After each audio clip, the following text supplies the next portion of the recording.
Hi Cancer, this is Jav. Welcome po sa ating channel. Gamitin ang reading na ito bilang gabayin lamang. Kung naka-resonate kayo, comment down. Tandaan, ito ay general reading. Kunin nyo lang po kung ano ang naka-resonate sa iyo. This is for you, Cancer.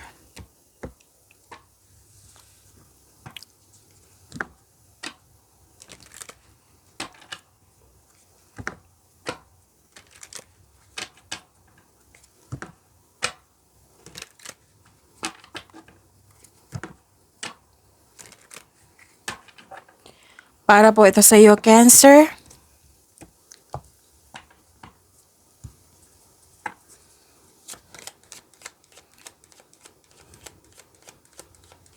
Maraming salamat po sa inyong patuloy na suporta. Sa mga nag-donate, sa mga hindi nag-skip ng ads, maraming salamat po. Sa mga hindi pa nag-subscribe, subscribe na po kayo at click bell notification para malaman nyo na may bago tayong video. Para sa mga gustong magpa-reading, comment po kayo ng personal reading. Again, comment kayo ng personal reading and check my reply sa comment section.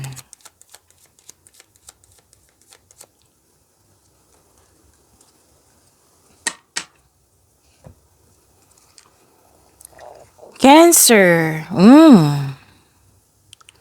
Magkakatanggap kayo ng good news. May new beginning po. Huwag kayong mag-alala sa pagbabago na ito kasi this is change for the better. Pwedeng paglalakbay, may paglalakbay sa malayong lugar. Pwede din bibigyan mo ng aksyon yung matagal mo ng plano. May nakita rin ako ditong situation na yung nag-announce ka sa grupo ng tao. Pwede din na may nanganak or ikakasal. Kasal. May parating po na malaking pera, Cancer. Or di kaya'y importanteng news or information ito. Malalaman mo din yung totoong intensyon ng isang tao sa iyo. Pwede din nahihirapan ka sa paggawa ng desisyon. Kasi may guilt and sacrifice akong nakikita dito.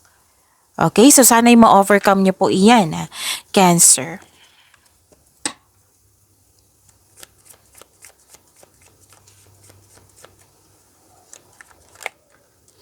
This is your energy, Cancer.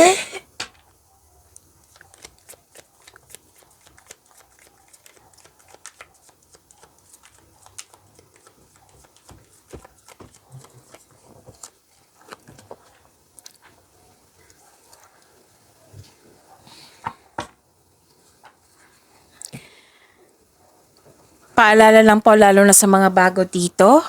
Kung may napansin kayo na repeating message, like for example, nanood kayo sa inyong monthly gabay tarot reading sa inyong first half of the month of August, sa inyong weekly gabay tarot reading at dito rin. At may napansin kayo na repeating message, yan po yung pinupush ng cards nyo na kailangan nyong bigyan ng atensyon, solusyon, at aksyon kung maaari po. So, ano yung energy ni Cancer?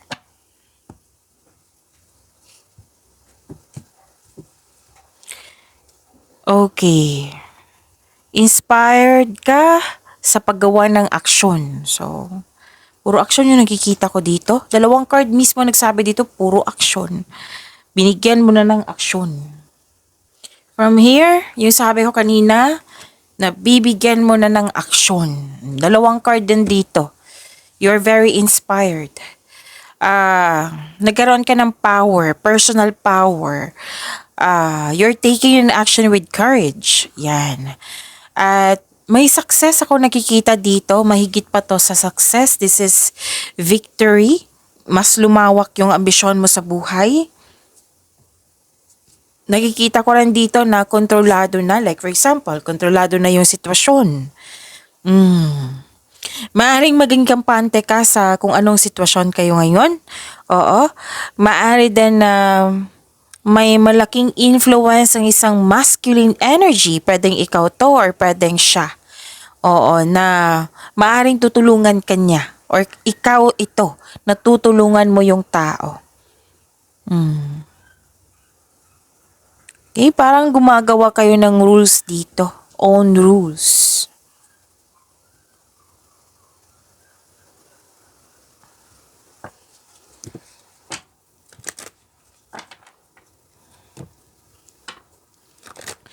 Truth-seeking, nanindigan kayo lalo na sa inyong desisyon. Panahon na para umaksyon kung alam mong nasa tama ka. Dalawang card na mismo nasabi dito kanina, 'di ba? Action.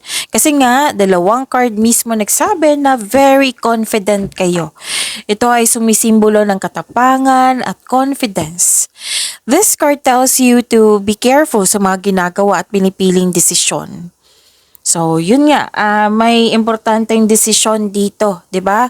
Nag-clarify siya dito at dito sa dalawang card mo. At para makagawa kayo ng best decision or best choice, gawa kayo ng konkretong plano. Okay? Kasi may paalala dito be careful sa mga ginagawa at pinipiling desisyon. Okay, may paalala ang card nyo dito. Pwedeng isang tao ito na pwedeng bagong kakilala, pwedeng sinasabi niya, na posibleng offer to. Sabi ng card, kasi may tao dito na pwedeng aggressive siya, makulit. Oo, pwedeng ikaw to, pwedeng siya. Kung ibang tao ito, sabi ng card, nakilalanin mo ng mabuti tong taong ito. Or di kaya'y alamin mo kung ano yung sinasabi niya, kung totoo ba or hindi. Wala naman so far wala naman sinasabi dito na kailangan ba mag-ingat. Ang sabi lang dito is kilalanin at alamin. Okay? At nanindigan kayo sa inyong desisyon, nakatuon kayo sa inyong layunin sa buhay, lalo na sa career and money nyo. Oo, project. May nakita rin akong project dito. At, okay, may nakita akong away dito lalo na sa career, sa trabaho. Or hindi kayo nagkasundo. So, ihanda ang sarili mo, ipagtanggol ihanda ang sarili na ipagtanggol mo yung sarili, okay? Itama ko lang, pasensya na po, Cancer, tama ko lang po. Ihanda ang sarili na ipagtanggol ito sa anumang paraan yon na tama ko. So, prepare yourself. Piliin nyo po yung, syempre, kabutihan. Okay? Tapos may dumating na opportunity na bibigyan mo siya ng agarang aksyon or reaction. Yung nakikita ko kasi dito pagdating nito, mag-change yung anong tawag dito, ginagawa nyo. Or di kaya yun nga, yung sabi ko kanina sa inyo na bigyan nyo siya ng agarang aksyon or reaction. Yan.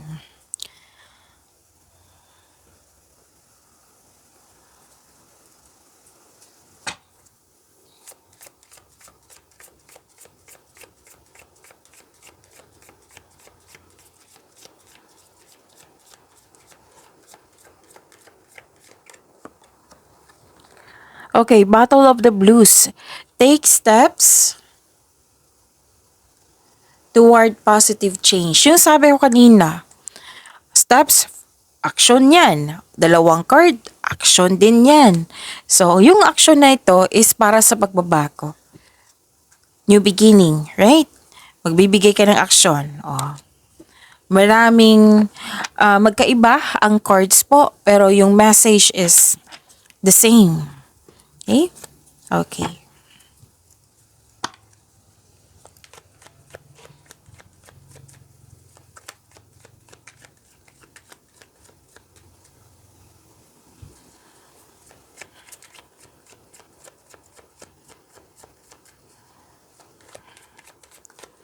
Career and money. Career and money po ni Cancer.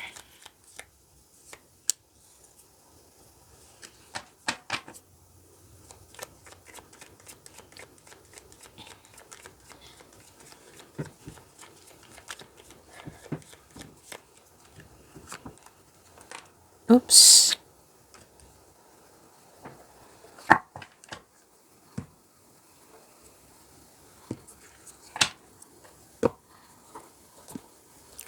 Cancer, sa inyong career and money, may hinihintay kayo dito.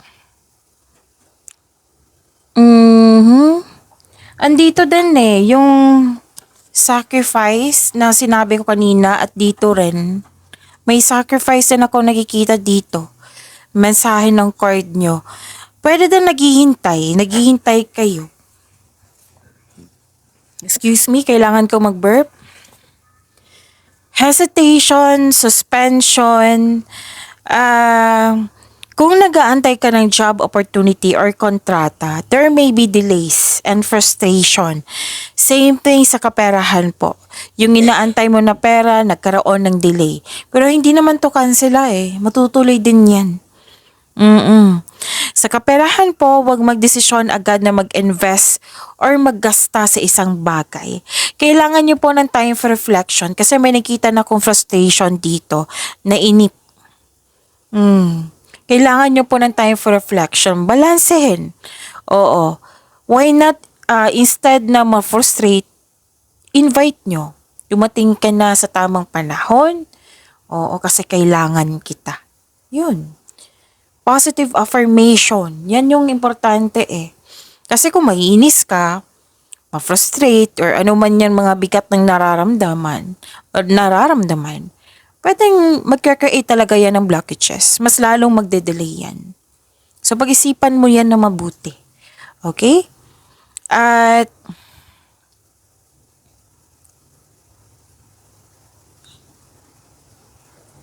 invest your time wisely while you wait. Make yourself busy para hindi ka mainip. Ang sabi dito, 'di ba, may sacrifice ako nakikita dito. May parating na pagsasakripisyo or pagsusuko. Bagamat ihanda ang sarili kung karapat-dapat pa ito. Nag-iisip ka dito eh, parang hindi ka gumagalaw. So, lalo na yung hesitation. Okay? So, kailangan nyo ng time for reflection kasi may solusyon dyan, may sagot dyan, may pahinga din. So, kung hindi mo alam kung ano yung process niyan, then research, magtanong. So, siguraduhin lang na legit yung binabasa nyo. Okay? Magtanong sa mga may experience na kung alam kung paano yung time for reflection na yan. Okay?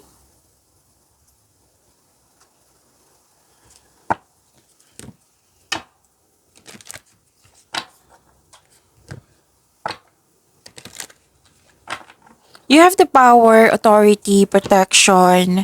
Pwede din may natanggap kayong opportunity na leadership role or leader na kayo dyan na anong tawag dito? Yung ginampanan mo ng maayos yung pagiging leader mo. Pwede din hindi siya pwede din kasi itong anong tawag dito? Magagawa mo yung trabaho na mag-isa. Yan, leadership role din yan eh. Yung alam mo yung gagawin mo, matatapos mo yan ng maayos, yan. Authority, leadership, stability, and calm. At maraming nag-support sa inyo. Cancer. Malaki ang tiwala ng mga tao sa iyong strength and skills. You're making tremendous progress in your career or nag-level up na kayo dyan. Okay? Marami na kayong napagdaanan na hirap sa buhay bago naging successful. So again, this is power, authority, and leadership, pwedeng protection. Okay? Ano pa? Nakikita ko rin dito na nagkaroon po ng maraming ideas. Kasi nga, 'di ba, inspired kayo. May planong magdagdag investment, magkakaroon ng financial growth, mas lumaki ang pangarap mo, kaya yun nga, gusto mo ng karagdagang investment. Promotion, nagsipag kayo kasi gusto mo nang magkaroon ng promotion. Okay, ideas is a blessings po.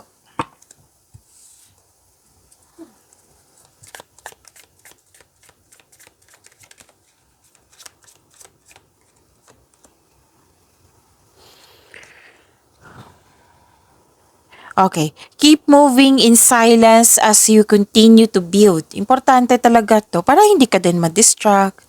O, kasi kung maraming nakakaalam sa mga plano mo o sa mga ginagawa mo, 'di ba? Okay, alam na alam mo 'yan eh. So alam natin 'yan. Oo, pag alam ng ibang tao yung ideas mo, may chances na magmanipula or sisirain po. Silence can be a powerful silence can be a powerful tool for increasing your personal power. Tingnan nyo, sharing too much too soon can be risky as not everyone is as trustworthy as they seem. Yan yung sinasabi ko kanina sa inyo. Na better na tahimik lang. Go with the flow, yung smooth lang yung what I meant is yung walang kumbaga anong tawag dito, blockages ba tawag niyan or tutol. Oo, so smooth lang. Magaan yung flow, yan. So, wag mong i-share yung mga, kung maaari ha, wag mong i-share yung ideas mo para matuloy. Kanina, ay kahapon pa ako nabubulol. So, pasensya na po.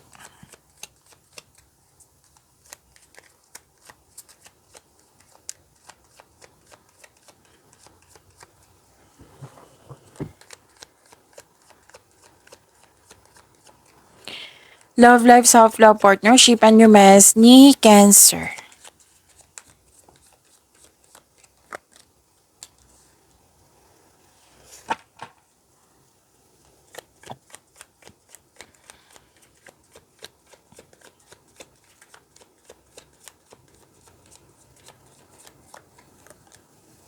Cancer na may restriction dito. You're feeling trapped. You're feeling trapped. Alam mo, itong you're feeling trapped or restriction, kayo lang po ang makakawala dyan, sabi ng card. Like, kung may nangyari na hindi mo siya lubusang tanggap, kailangan ng acceptance nito. Okay? And, okay, feeling trapped or stuck ka sa isang relasyon or connection sa isang tao, nag-iisip kang umalis or pakawalan pero ayaw mo. Sa mga single, ayaw nyo pang makipagrelasyon kasi hindi pa kayo naka-move on sa past love nyo. Feeling stuck. So, sabi ng card, kailangan mong pakawalan yung sarili mo. Lalo na't hindi na ito existing sa present mo. So, this card asks you to allow yourself to experience love again.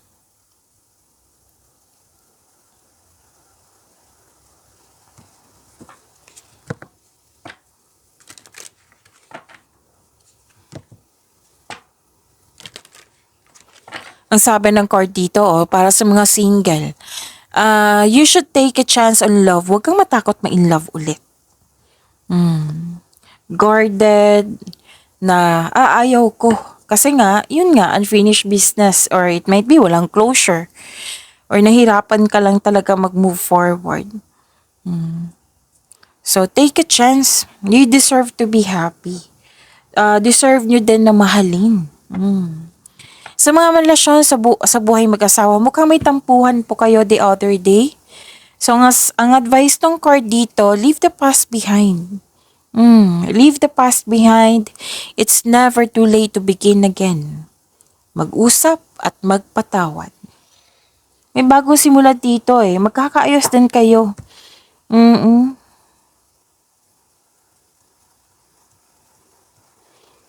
Okay, may new journey ako nakikita dito.